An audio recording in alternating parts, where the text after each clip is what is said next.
man gets cancer, the wife will stick with the man. If a woman gets cancer, the men up and leave.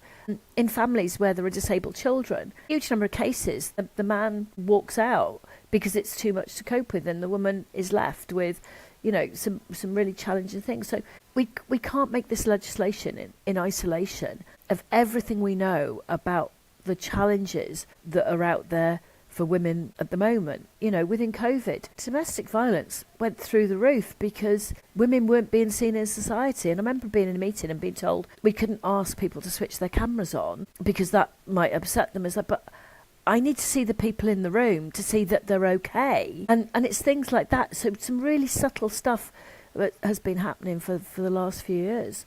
Every bit of it is worrying because, it's like, oh, don't worry, women will be fine. Oh, it'll be okay. Oh, don't worry about that. We'll just figure out at some point in the future. And I think it's going to have a massive impact on women. We've seen it in other jurisdictions where, women are much more likely to kind of be in the position where they're seeking assisted dying or assisted suicide. And I don't think that's the world that we want to live in. We've come some way to understanding domestic violence, but we haven't sort of taken that final step. But basically, ministers are being asked just to write a blank cheque for this. Hi, it's Fiona.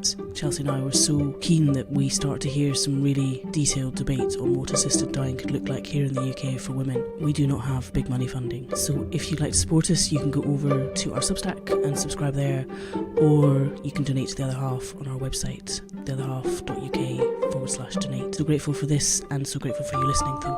Thank you.